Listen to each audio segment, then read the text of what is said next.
Assalamualaikum warahmatullahi wabarakatuh. My name is Khairunnisa from class 6C. Here I will explain about what's the purpose of pre-reading activity during reading activity and post-reading activity. What the learner brings to the reading will affect how she or he understands what they read. Many people argue that it can be very important in helping the learner understand what they read.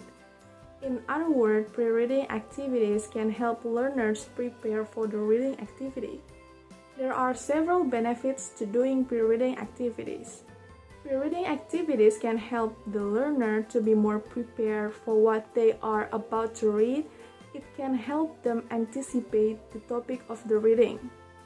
In doing this, they can also prepare themselves for the kind of language, vocabulary, and even grammar that might be used in the text.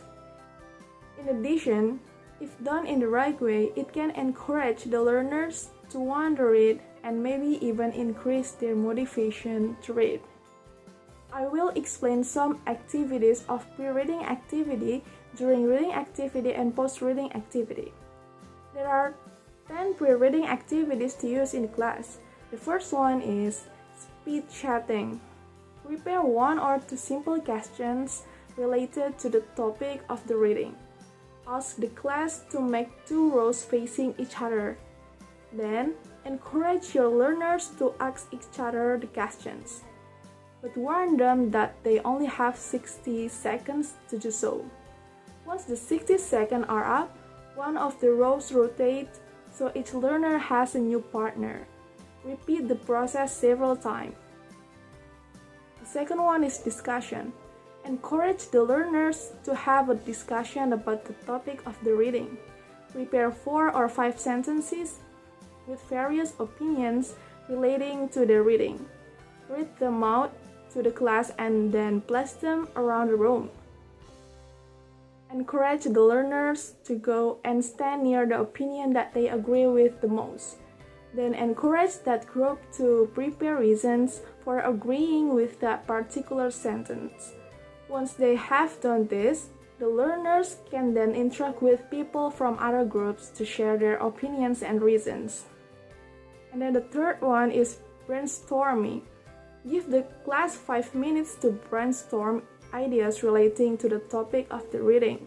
Then give them a further 5 minutes to organize their ideas and to form sentences.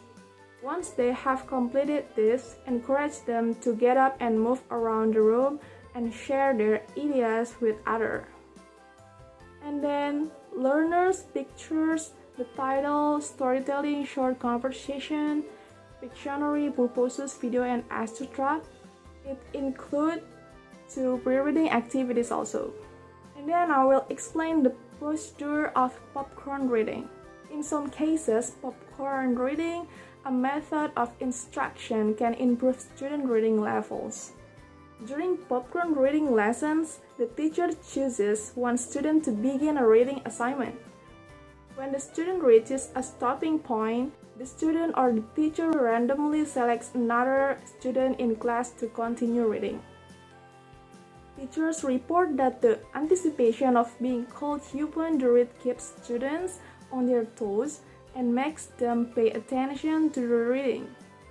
According to the National Education Association, some teachers report that popcorn reading increases reading proficiency.